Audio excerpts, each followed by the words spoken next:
الحمد لله رب العالمين والصلاة والسلام على المبعوث رحمة للعالمين محمد بن عبد الله وآله وصحبه أجمعين. أما بعد, to proceed, فإن خير الكلام كلام الله وخير الهدي محمد صلى الله عليه وسلم وشر الأمور محدثاتها وكل محدثة بدعة وكل بدعة ضلالة وكل ضلالة في النار. Indeed, the best of speech is the speech of Allah Azza wa Jal, and the best of guidance is that of Muhammad sallallahu alayhi wa alihi wa sallam. And the worst of affairs are those that are newly introduced into the religion. Every introduced affair in the religion is an innovation, and every innovation is a misguidance, and every misguidance is in the fire of hell. By the praise of Allah Tabaraka wa Ta'ala, and from His many abundant blessings upon us, is that we are gathering again today to partake in this study of the tremendous treatise written by Al-Muwaffaq Ibn Qudama rahimahullah ta'ala, known as Lum'atul I'tiqad. And surely it is from the greatest favors of Allah upon a slave to make him from those who partake in the study of knowledge, its dissemination and propagation. We ask Allah Jalla wa Ala to make our pursuit of it sincere for His sake, and to make us from those who follow the best of it and apply it, sincerely seeking the reward of Allah Tabaraka wa Ta'ala, and nothing but that. Today, inshallah, we will continue with the tremendous introduction that was put into this book by Shaykh Muhammad ibn Salih Al-Uthaymeen, the late preeminent scholar, who is well known to all of us, inshallah. Allah has filled the dunya with His knowledge. And we have stopped at the final topic in the second principle the Shaykh had mentioned. And as promised, bi'idhnillahi ta'ala, we shall fulfill today the commenting on the third principle. And for those of you who are keeping track and you have the book with you, the third principle, as previously discussed, is specific to the attributes of Allah subhanahu wa ta'ala, whereas the first principle was general, the second one was specific to the names of Allah. The third one that we have with us today is that which is specific to the attributes of Allah Jalla wa Ala. The first topic the Shaykh mentioned under this principle is that all of the attributes of Allah Jalla wa Ala are lofty. They are attributes of perfection, attributes of praise. There is no flaw or imperfection or shortcoming in any way or shape whatsoever. Attributes the like of life, knowledge, ability, power, hearing, sight, wisdom, mercy, loftiness, and other than that. All of these are attributes of Allah, and all of them are to be understood in the light of being the loftiest, most perfect attributes possible. To take an example, just to clarify what we were talking about, if we say that Allah subhanahu wa ta'ala is described with life, then we are also saying it is a perfect life befitting of His Majesty Jalla wa Ala and His ultimate power. Unlike the life of a human that begins first after a state of non-existence. Allah was always there. His life is eternal. And unlike the life of a human, it ends in death. Allah Azza wa Jalla is ever living. He doesn't die. The life of a human is tainted with a mini version of death, if I may use that expression, which is sleep. Such that every time we sleep, we taste taste of death, and our life ceases to a great extent. Whereas Allah Azza wa Jal, His life is perfect, and so He does not experience any sleepiness, let alone sleep.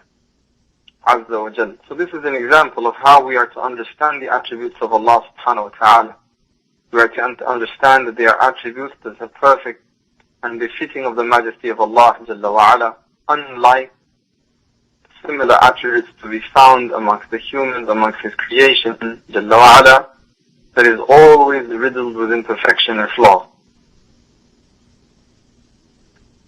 Shaykh Ibn Uthaymeen, he comments, he says, this is because Allah subhanahu wa ta'ala said, وَلِلَّهِ الْمَثَلُ الْأَعْلَى, meaning, and to Allah belongs the most lofty of description. So if the attributes and descriptions of Allah subhanahu wa ta'ala had flaws in them, they would not be considered the most lofty. Shaykh Ibn Uthaymeen adds another point. He says this is because the Lord Himself is perfect, so it follows, it is a must that His attributes themselves are also perfect. A second point is that if any attribute is considered an attribute of imperfection, and there is nothing good in it, then this is impossible to attribute to Allah Tabaraka wa Ta'ala. Examples of such an attribute is there is no perfection in death. So attributes the likes of death, or ignorance, or ineptitude, or inability, or being deaf or blind, the like of that, these are examples that Shaykh mentioned of attributes that are impossible to attribute to Allah Tabaraka wa Ta'ala. There is no perfection in them of any sort. So the likes of these attributes we negate from Allah. We deny that they are attributes of Allah Subhanahu wa Ta'ala. And if you scan the entire text of the Quran and the Sunnah, you will not find Allah Azza wa Jal being described as any such attribute, an attribute of imperfection. Indeed, Allah Subhanahu wa Ta'ala has punished and threatened with punishment those who describe Him with any flaw. And Allah Azza wa Jal has exalted and raised Himself over that which they have attributed to Him falsely of imperfection. And indeed, it is befitting for a Lord, the Lord of all creation, the one worthy of worship besides all others, the only one deserving of the complete servitude of all creation, it is unbefitting for one described as such to have any flaw. As such, it follows that if He is described as such, then He cannot be one with flaw. He must be perfect in every way. The third point is regarding attributes that are both praiseworthy in a sense and dispraised in a sense.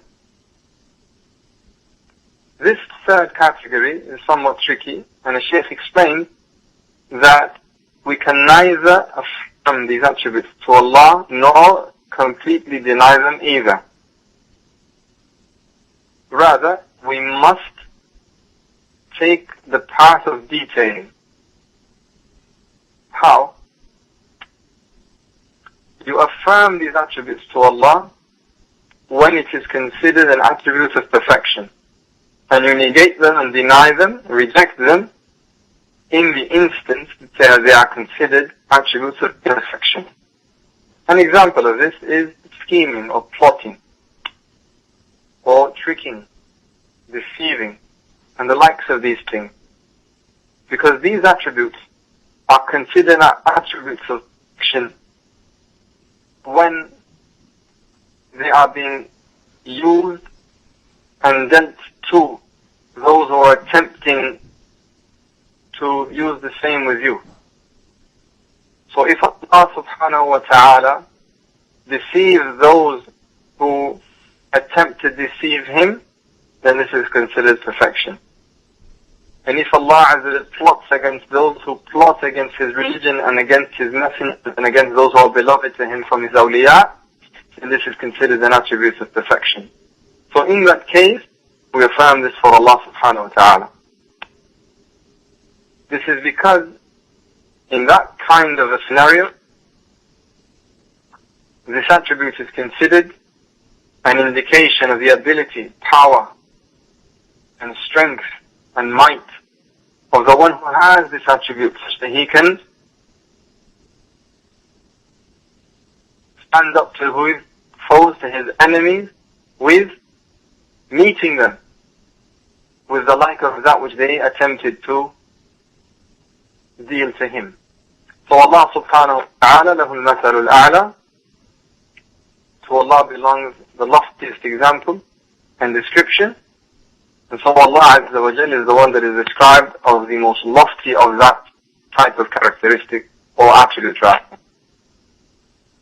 So we affirm these things for Allah subhanahu wa ta'ala when they are considered perfection, and we negate them when they are considered flaws. Allah subhanahu wa ta'ala has described himself in the Quran. He said, وَيَمْكُرُونَ وَيَمْكُرُ اللَّهُ وَاللَّهُ خَيْرُ الْمَاكِرِينَ.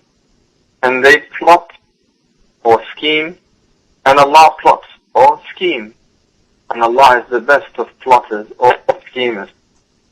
Allah likewise said, إِنَّهُمْ يَكِيدُونَ كَيْدًا وَأَكِيدُ كَيْدًا. Indeed, they scheme a scheming, and I scheme a scheming. So Allah subhanahu wa ta'ala herein has affirmed for himself plotting and scheming. But under what circumstance and in which context? The context of meeting the actions of his enemies with that which is of its same nature, and overpowering them subhanahu wa ta'ala as is befitting of His Majesty Jalla wa Ala. So in summary, Shaykh explains, if someone asks you the question, is Allah to be described as scheming or plotting, do not say yes and do not say no. Rather say, Allah plots and schemes against those who deserve it, and Allah knows best. The second category under this third principle that we are discussing tonight, Shaykh Ibn Uthaymeen rahmatullahi ta'ala alayhi explained that the attributes of Allah Jalla wa Ala can be categorized into two categories. The first one are those that are titled Thubutiyya, and the second one, those that are titled Salbiyya. As-Thubutiyya is a reference to those attributes that we affirm for Allah. The Salbiyya is a reference to those attributes that we negate and deny that Allah subhanahu wa ta'ala is described with them. Thubutiyya are all the attributes that Allah has affirmed for Himself.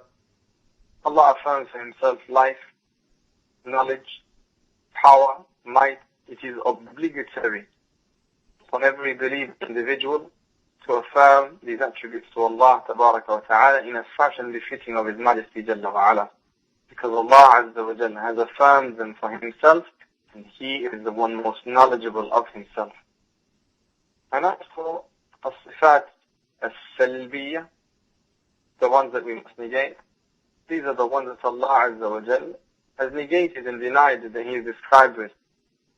And so it is obligatory upon every believer to likewise deny that Allah is described with these attributes, because Allah subhanahu wa ta'ala has denied that He is to be described with them. However, with regard to these, there is an additional element. And before we mention that additional element, let's give an example. An example of these which we deny that Allah is to be described with is injustice or unfairness.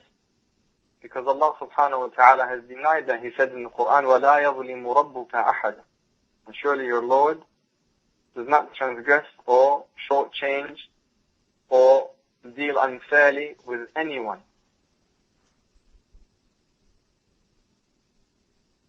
Allah subhanahu wa ta'ala has denied that He is to be described with unfairness in multiple verses in the Quran. But the additional point that Shaykh Ibn Uthaymeen mentioned here is that it is a must that likewise you believe that Allah is described with the opposite of that. What does this mean? It means if you are denying that Allah is unfair, you're saying Allah cannot be unfair, and you're rejecting that, then you must also believe that He is extremely fair, or fair to the extreme level, a level befitting of His Majesty subhanahu wa ta'ala. He is the ultimate in fairness, tabaraka wa ta'ala.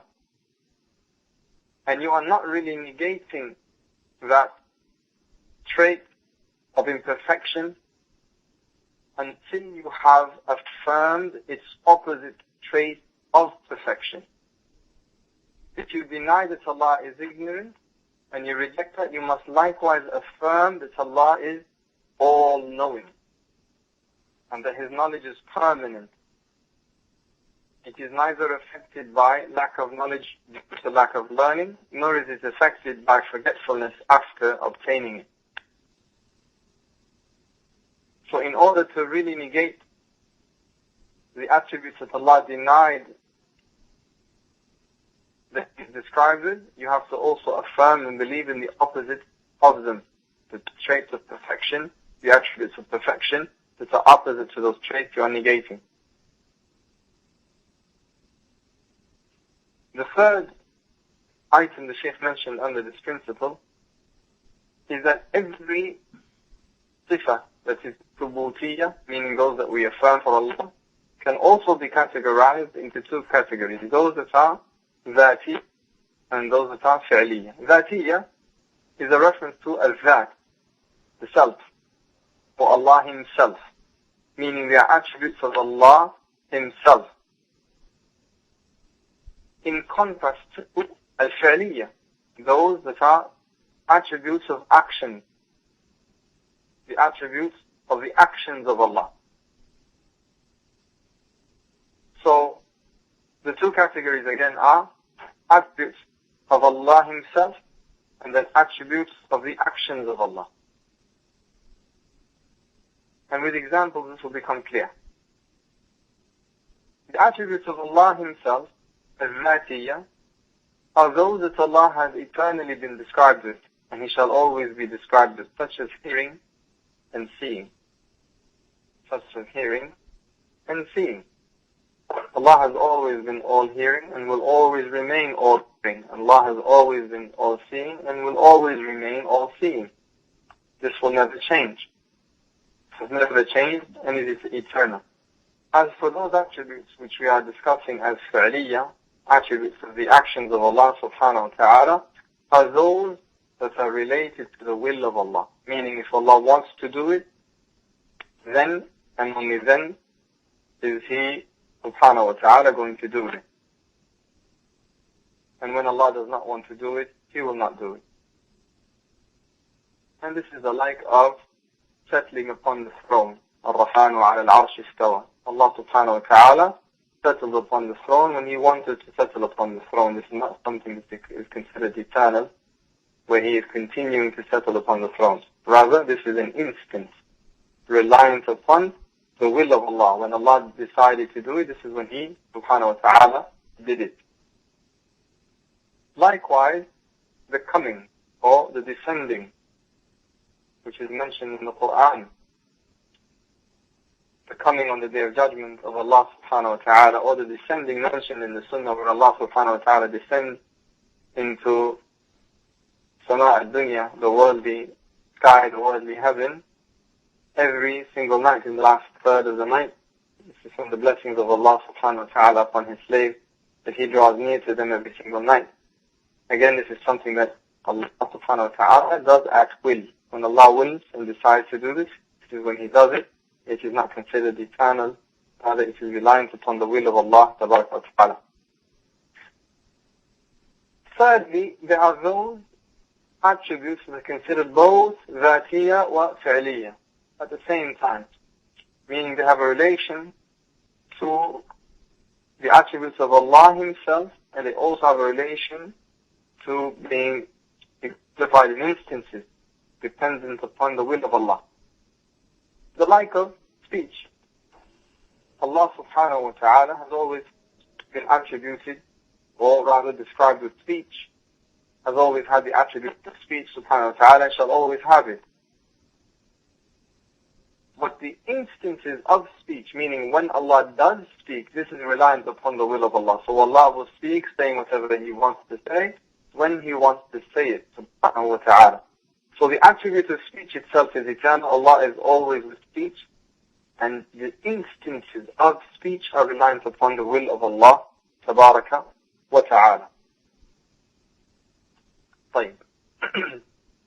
The fourth issue the Shaykh brought under this third principle is that there are three questions that can be asked regarding every attribute of Allah tabaraka wa ta'ala.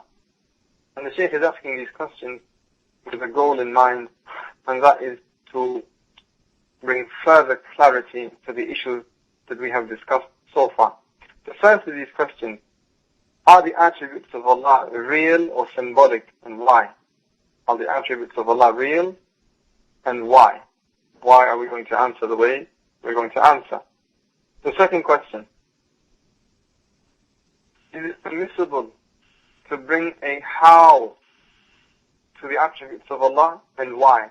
A how meaning you're going to say this attribute of Allah is like this and like this, to bring details basically to the attributes of Allah tabaraka wa ta'ala from our own mind.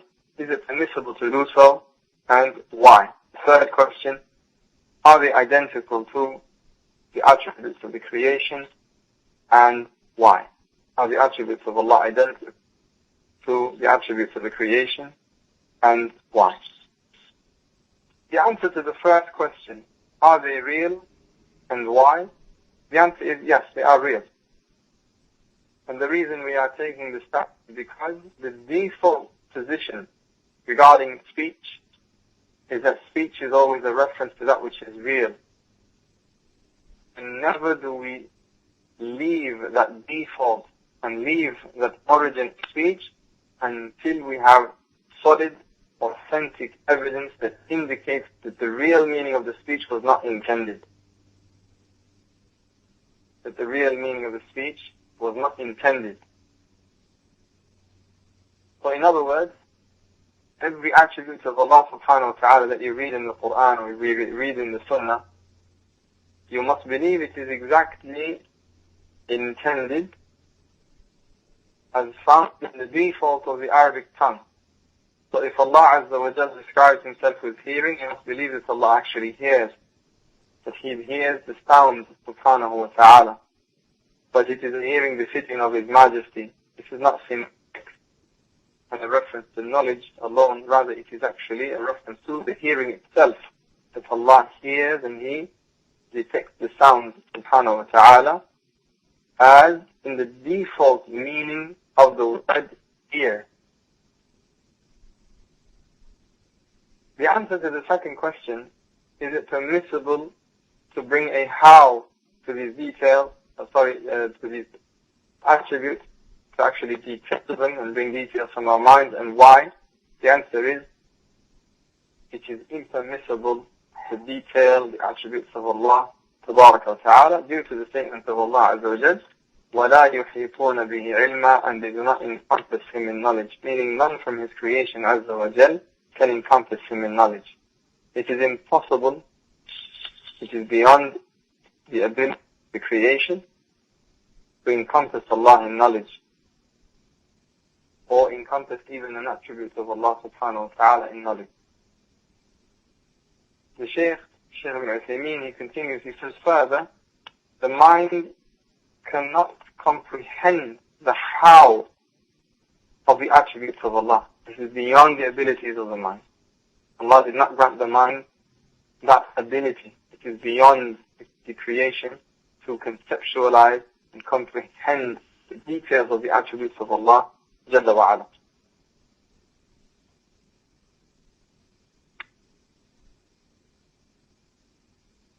The third answer, are the attributes of Allah identical to the attributes of the creation? The answer is no. Why? Because of the statement of Allah subhanahu wa ta'ala where He said, لَيْسَ كَمِثْلِهِ شَيْءٌ. Surely there is none the like of Him. There is none like unto Him. The Shaykh explains further, he says, this is because Allah is deserving of perfection, but there is no perfection beyond. So it is impossible that Allah will be similar to the creation, because the creation is not perfect. The creation is flawed. So if Allah subhanahu wa ta'ala is at that level of perfection, the ultimate perfection, then it is impossible to consider that Allah is similar to, identical to the creation, because the creation is known to be flawed. Fine.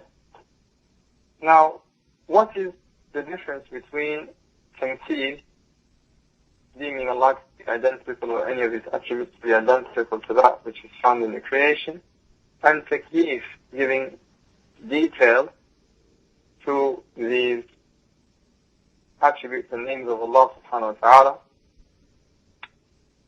or bringing the question, how? Shaykh al-Uthaymeen, clarifying the difference between these two concepts, he says, tamtheel is to mention an attribute of Allah attached to that which is identical to it. In other words, a person will say, the hand of Allah is like the hand of a human. This is a claim of tamtheel. This person is claiming the hand of Allah is identical to the hand of a human. This is a statement of falsehood. And this is forbidden. It is both false and forbidden. And Allah subhanahu wa ta'ala has denied that such is true. Allah Jalla wa Ala said, لَيْسَ كَمِثْلِهِ شَيْءٌ, and there is nothing like unto Him.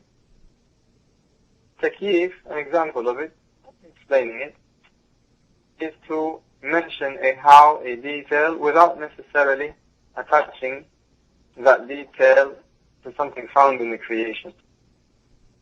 So if a person goes and he tries to conceptualize or imagine some details, the shape, the size, the color, whatever, of the hand of Allah subhanahu wa ta'ala, without necessarily saying, I've seen this in the creation, or creation is like this, and so Allah must be like that. So he's not saying it's identical to the creation, but he has given it some shape, or some form, or some detail not found in the text, out of his mind. Then this is takyif, this is the bringing of details from the mind. And this is also impermissible. There is nothing like unto Allah. Nothing includes both that which is seen and observed in the creation, and that which can be conceptualized in the mind. Allah Azza wa Jal is beyond the mind's ability to conceptualize or comprehend. Fine. And finally, the fourth principle, we are done with the third principle. The fourth principle is regarding how to refute the mu'attila. Mu'attila are the deniers, the rejectors of the attributes and names of Allah subhanahu wa ta'ala. There are many categories and many groups that are afflicted with ta'til. Ta'til is the name of the practice. The title of the group, the loose title of the general group, is mu'attila. They are called mu'attila and their action is ta'til. The mu'attila, the Shaykh explains, are those who deny anything of the names of Allah or His attributes. And they misinterpret the text and twist them outside of the context of their real meaning, and sometimes they are called al-mu'awwila. Mu'awwila meaning the misinterpreters of the text. And the general principle that we use regarding how to refute them, how to respond to them, is to say that their statements, their claims, are contrary to the apparent meaning of the text, are contrary likewise to the methodology of the pious predecessors. And thirdly, they have no solid evidence for their claim.